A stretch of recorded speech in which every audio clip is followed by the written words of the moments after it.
Greetings, geeks. Welcome to episode 739 of Geeks in Space. I'm Rob Commander Taco Malda, and I am joined today to talk about important things like groceries with Chris DeBona.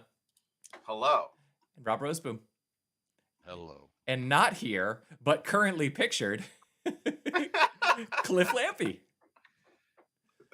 Look at that sweet man. That's right. We mentioned his promotion last week, but now we can celebrate it because I actually have a URL that I could put onto the zone, and then I got notifications that I posted it by with the mention thing that tells me when my name is mentioned.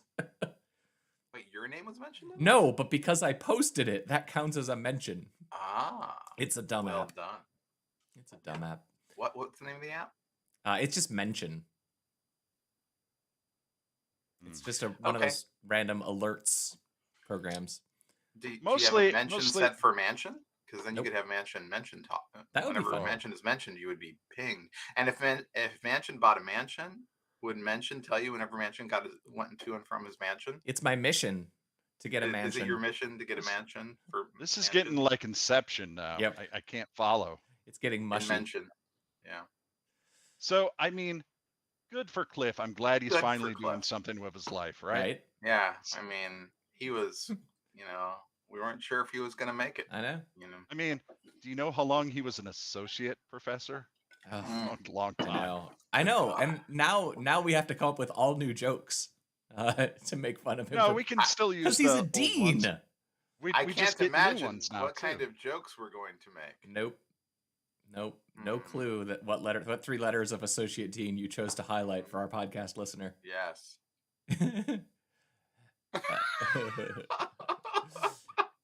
He is the ass dean. Let's see. It's true. Well, let's see. I did, but purely on an aside, or I don't have anything but anything to show for it. But my evening last night, Chris, if you just search for Mr. FPGA, I finally got around to getting mine working. It's a Mister, sure. Yeah.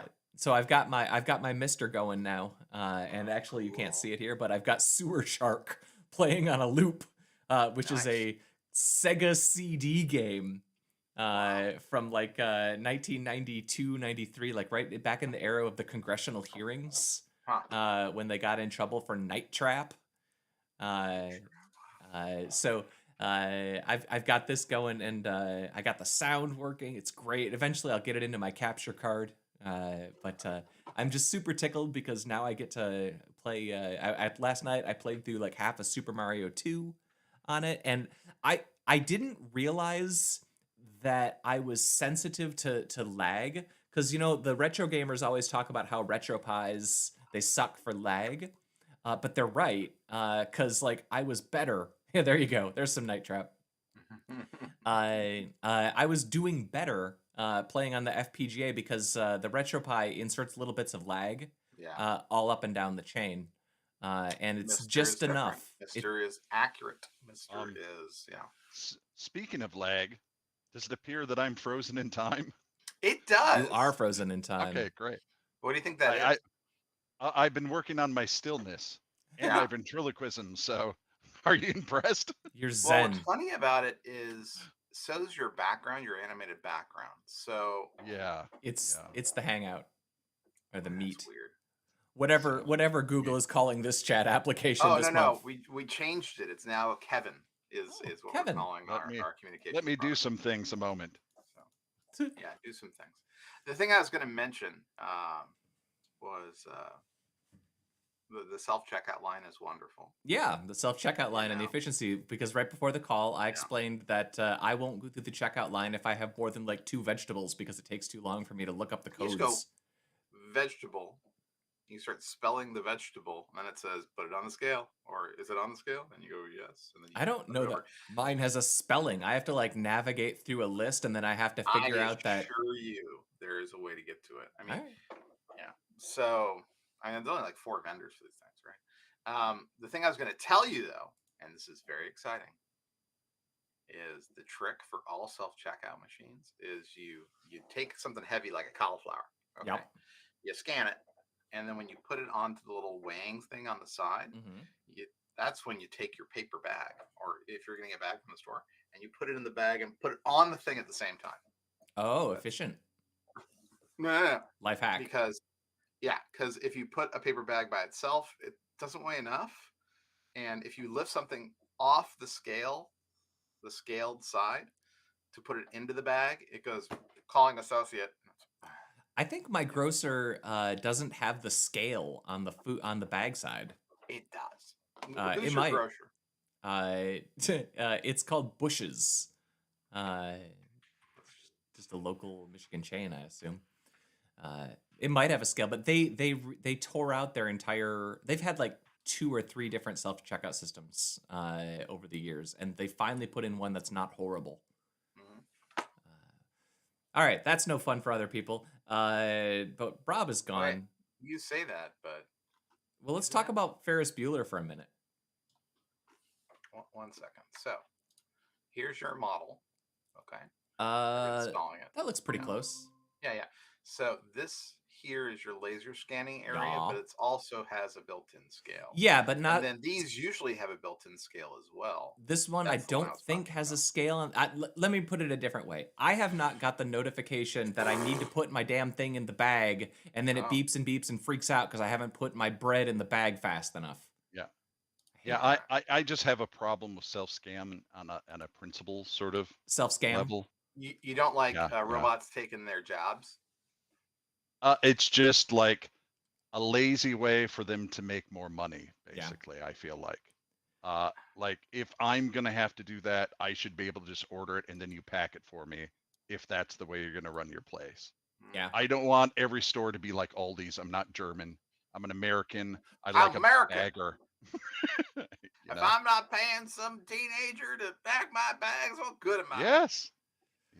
I am for me it's purely a measure of how long I think it's going to take to self-checkout. If it's like 5 items, I'm self-checking out. But if it's like 30, then I'm going to make them do it. I don't know. I go back and forth. This is an important story. I think we should actually change the name of the podcast to Animals in Inappropriate Places. Yeah, we got 2 of them this week. And we had like one of the bear one last week. And I mean, it's kind of a thing for us. It's our thing. All right. When animals do weird things.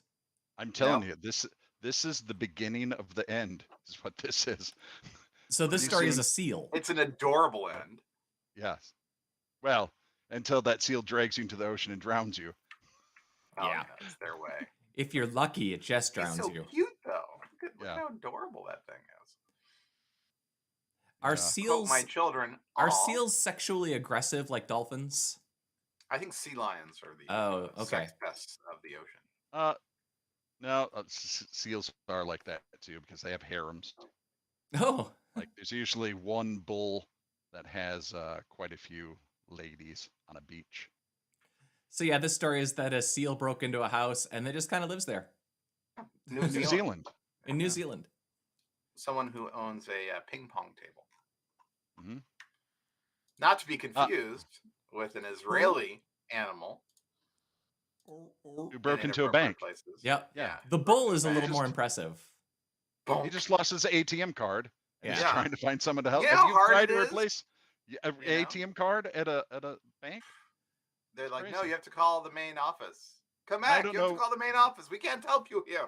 You have to leave. I don't know what they're waving about or what they think their waving is going to accomplish. Well, I mean, do you want him coming towards you? No. This guy's got like a trap. No, thing. He was already going away when she was waving her arms around. This is what kills me. So they got a rope somewhere, and they're like, "Oh, we'll rope the bull." Yeah, this that'll work. Great outcome. It weighs 800 pounds. Got some things around his neck here. You know. So. Oh God, that thing will drag you. Yeah, I mean, we've all seen rodeo clowns. That was my summer job. Come on. Oh, he's not even holding the rope. He didn't even try for a second. This is a hell of a bank, you know. Right? Look at this. Yeah. This is like I was wondering that too. Airport concourse, and Yeah, that looks like Darth Vader is going to come down the other end and start chopping up rebel fighters. It looks like everyone here in the bank is seeing if they can live inside a bank for a year or some sort of project. Yeah, this is the last day, the last challenge for Mr. Beast's bank staying. It's the bio bank. It's the terminal, but a bank. They don't know, but only one of them will escape the bull that I've released into the thing. Only one of your transactions will be processed today. Welcome to the mall. See, because mall would be the other kind of mall. Oh, mall, M-A-U-L. Yeah. Mall. Oh, yeah. That's good. It'd be glorious. But is it as good as the Ferris Bueller spinoff? Yeah. Yeah. This is a weird one. It's kind of a good idea. Sure, but okay. What information do you need from Ferris Bueller to make this story? They're valets in the 80s, right? They're valets in the 80s. A guy brings in a hot car, and they take it for a ride. But that doesn't have to have anything to do with Ferris Bueller whatsoever. You can write that story. No. But it's better. But this way, they can dive into the rich world that Ferris Bueller's Day Off created. They can explore all those characters. They can get Ben Stein. Is Ben Stein dead? Is he alive? He's basically a zombie. Is Ben Stein He's still alive? It auto-completed in Google. That's harsh. Okay. He's still alive. So they put 290 miles on it? Yeah. 316. I don't know. Maybe 190 miles on it. So they put 190 miles on the car. What could you do within 190 miles of Chicago? Quite a bit. Grand trip. Let's go to maps. We're breaking it down. Going deep. Like maybe this 80s nostalgia would be nice.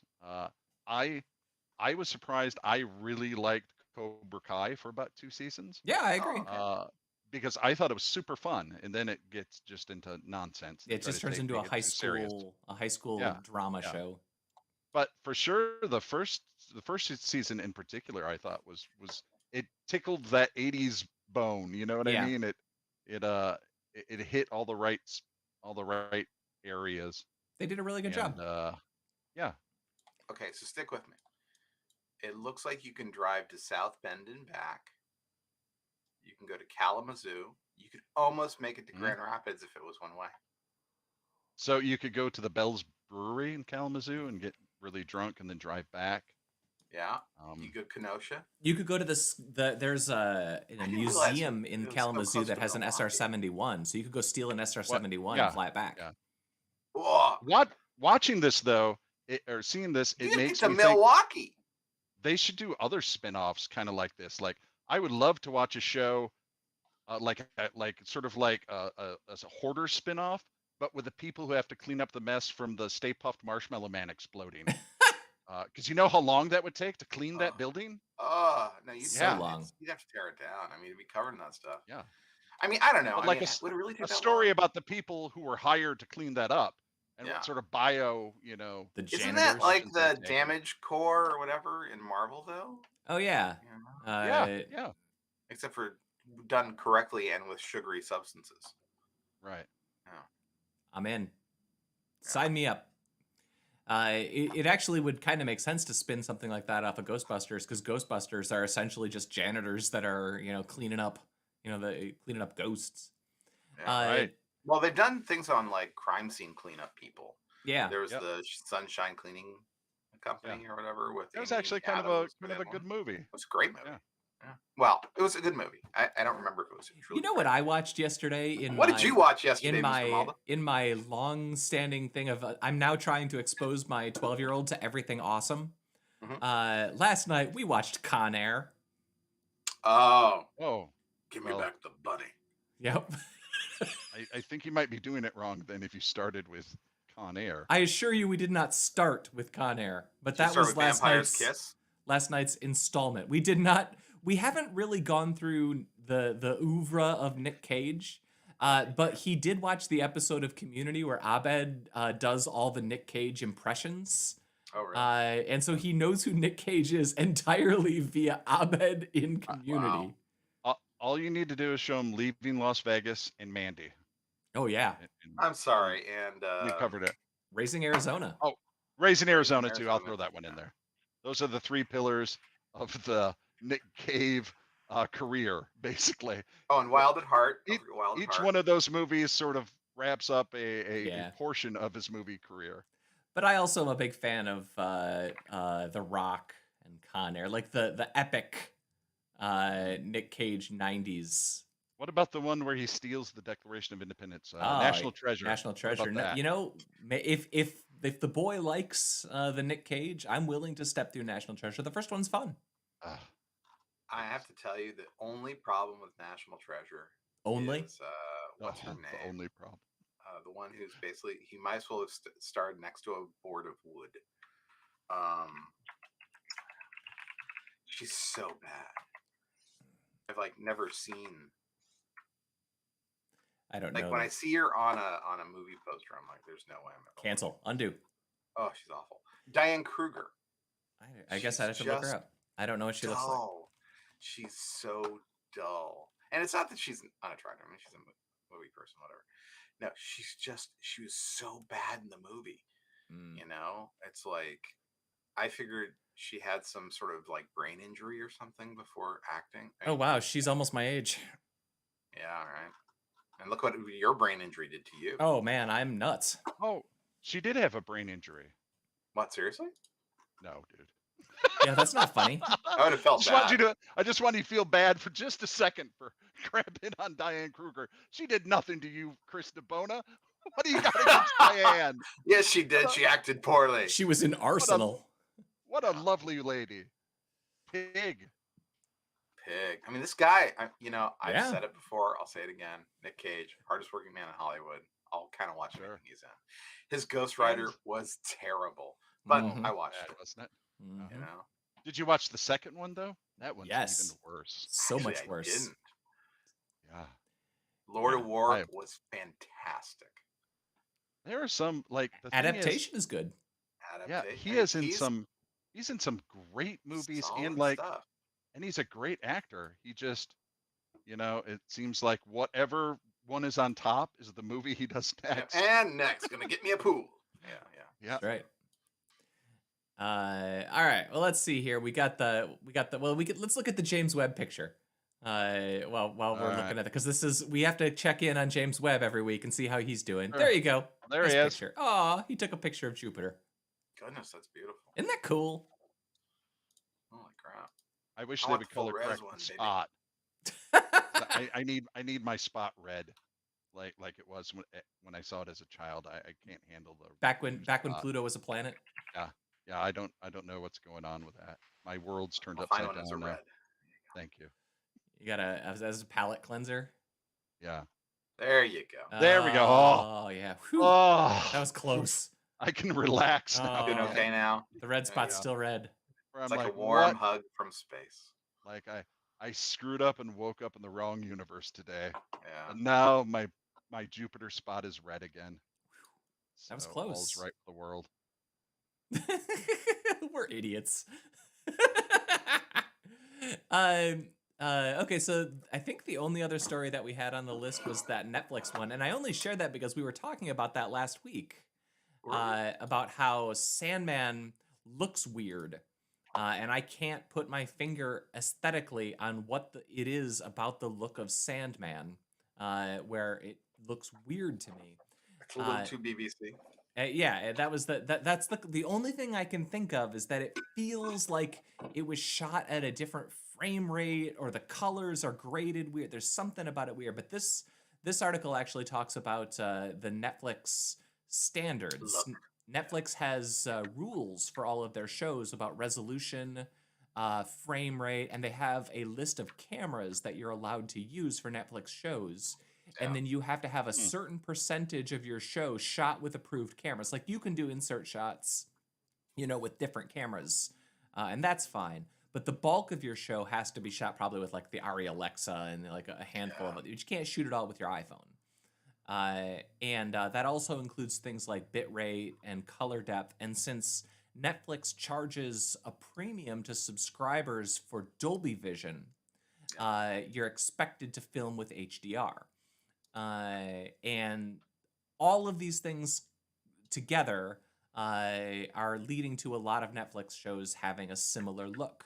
And that's fine if you're filming, the article uses the example of like if you're making the next Adam Sandler comedy, that's fine because it doesn't really matter. But if you're filming a show like Sandman, maybe you want to give your cinematographer, your cameraman a little bit more leeway with them creatively in order to make a more distinctive look for your show. I still can't put my finger on why Sandman looks weird to me, but it just looked wrong. Now that said, they released a bonus episode, an 11th episode of Sandman, and I think that might have been the best one in the series. Yeah, I haven't gotten that far yet. I'm still lagging. So. I've always loved bonus tracks on CDs back in the day, and I love the idea of a bonus episode that just dropped. Yeah, I love that they did that. And it's cool because and I've read bits about this, how the people who work for the Disney Plus shows, they love that their shows come out once a week because it the community gets to be a part of it, like an old school TV show. Netflix shows drop, and then Stranger Things everybody watches in a weekend, and then it's done. Yeah. And so I feel like that extra bonus episode might have been just a nice way to expand the interest in Sandman. I actually was thinking about that when I saw that there was a bonus episode. I thought that's pretty clever because while it is good that you can binge all this stuff and it's kind of become sort of commonplace and that's what we do, there is something to having out a new episode every week. Yeah. For building up hype and anticipation. Zeitgeist. Yeah. Speaking of coming out every week, have either of you watched House of the Dragon? Not yet. Is it good? I have not. I started watching it and my internet failed. I know that may be a surprise to you two. What? That's impossible. No way. No way. But then I gave up on it, and I am now an episode and a half into Sandman before my internet failed again. But I really enjoyed it so far. I've been watching people complain about it a lot. Yeah. And I don't really know what they're... Well, I do know what they're upset about. It's someone's favorite comic, right? Yeah. Or someone's favorite story. Yeah, you've read it 30 times, and you have a vision for what Morpheus sounds like, you know? And as we've discussed before, it's way easier to make a movie or a show based on something that sucks than something that's good, because you already have in your head what those people look like, what they'll sound like, all those things. I think that Sandman gets better as it goes along. I think that once they get to the dollhouse story arc, I think the show works. I think that the first half of it feels a little bit nutty, and it doesn't look as good as I want it to look. Like the Lucifer episode, I think is just kind of boring, you know. And I remember loving that in the comic. I found it really dull too. What it came down to is I don't feel like the Sandman TV show is going to win any new Sandman fans, and I think that's like I think it's totally fine. It's not going to alienate the ones that are out there. It's not going to alienate the fans unless they're racist. Or sexist. But it's not going to alienate them. But it's not going to win new ones. No. That was my assessment of it. So yeah, the little bit of Game of Thrones. Did either of you watch the whole episode? I did. No? I haven't watched any of it, so the beginning is a lot of sort of like primer of what is going on. I lasted until the coronation, which happens in the first 5 or 10 minutes. So that is all I managed to watch. So let me guess. It starts with George R.R. Martin said, "Hello, I'm George R.R. Martin. I'm sorry. Welcome to my world. You know, you're about to take a journey into the world of Westeros. You know, we're gonna sing a song of ice and fire." Yes, that's right. I made it through, and I wasn't particularly. Are bad people. I wasn't particularly thrilled by it, but it's tricky because you got Doctor Who and then knock off Daenerys, and and yeah, and they're the leads kind of, and I think that it's going to I be worry that she's the Diane Kruger. the Diane Kruger of this series. We'll just start calling them Krugs. How about that? Krugs. Oh, she's a Krug. But totally so she does a good job, but the problem is that Daenerys is like all the casting on Game of Thrones was basically great. Like there are like 7 or 8 casting choices on Game of Thrones that make that show worthwhile, even though the story fell apart at the end. The performance of, Jon Snow and Ned Stark and Daenerys especially, like Jason Momoa. I mean, they had so many great performances. I didn't get any great performances out of these. I got acceptable performances. And the fact that it's the Targaryens and they made one of the lead characters just look like a dime store Daenerys, I was like, oh no, you're not as good. Store. Dime store Daenerys. It's like everyone's cosplaying Game of Thrones. Yeah. In the new Game of Thrones. It kind of feels that way. And I didn't okay, so Ned Stark, that man had gravitas. Oh yeah. You cast yourself a Sean Bean. Deliver a punishment, you should deliver it yourself. Yeah, you cast yourself a Sean Bean and a Peter Dinklage, and you get something. And the end of season 1 where you're sure Ned's the hero and he gets his freaking head chopped off. You're like, holy shit, this is a next level show. Yeah. What is going to happen now? And they do something similar in this episode. That was the end of the season. But it's episode 1. Was the Kingslayer pushing the kid out the window. It's like, this show is serious. Yep. And this show starts with their attempt at a similar bang. But it's telegraphed from the very beginning. Like what's going to happen at the end of the episode. Diane Kruger finds the original Constitution. Yep, and on the back of it is a better ending for Game of Thrones. And they try to make it, but the studio is cutting off their funding, and it's about a bake sale they have to make. But they use the dragons in the bake sale, so they can actually Game of Scones, and the dragons can make like 1,000 scones an hour. And they bake them, yeah. They got the fire breath, so they heat the ovens. Yeah. Then someone tries to make the dragons sick, so they can't make any more scones and ruin the production. Yeah, we would have taken the story a Game of Kidney Stones. No. Yeah. No. We're dragging. I mean, I'll give the show a few more episodes, but here's another idea. Hit it. Do it. No one can read their lines. They are told their lines by someone else, and then they deliver them, and we call it Game of Phones. Ooh. That's not great idea, huh? I am Raymond Tarmarian, who is going for the cones of Then you get somebody who speaks ASL, and it's just not fair. Yeah, it's not. Diane Kruger. Yeah, Diane Kruger. Bunch of Krugs. So many Krugs. No, I want it to be better. Maybe it will get there. I heard it's not bad. I mean, Did Westworld finish? And I don't think we mentioned that, but I tell you, man, the last season of Westworld was great. The last episode was kind of nonsense. There was some nonsense, but I was fine with it. It was internally consistent nonsense. I thought that season 4 was... The last season was good. It was not as good as season 1, but easily recommendable sci-fi. They're canceling it, right? It's over. I don't... They set up a 5th season. They should end where they ended. If they do a season 5, it's going to be a disaster. They set up a 5th season pretty clearly, but... It's going to be season, 8 of Scrubs. If they do it. You laugh, but I just watched season 8 of Scrubs. Of Babylon 5. Like, they killed off everyone you like. If they bring them back, they take away all the seriousness. Yep. And they're going to do it specifically inside the Sublime. So it's just going to be a video game with no consequences.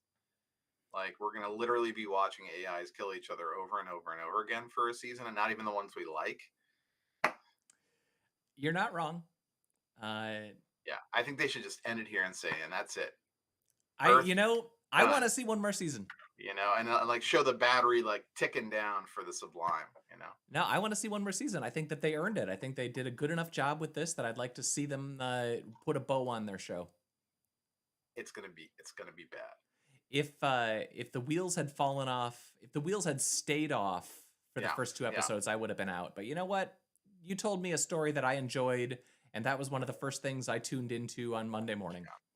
You know, and I don't got Better Call Saul anymore, so. Better Call Saul, so good. That guy knows how to end a show. He really does. Did you see all of the? There's some good breakdowns on YouTube where they're showing the bonus like episode. No, yeah, they've dropped the bonus episode. Saul's back. It's weird.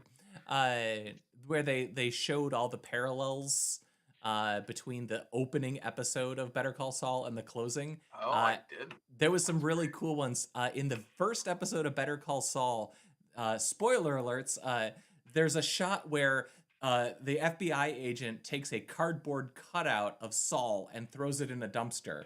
And then in the last episode, when they finally arrest him, he's hiding in a dumpster. Like, they knew that show knew where they were going from day one. That's cool. Let's see. Well, I think like that's find that video. That's all we got on the zone. Do we got anything else we want to cover? I need something cool and new to watch. Well, good luck with that. Yeah, right.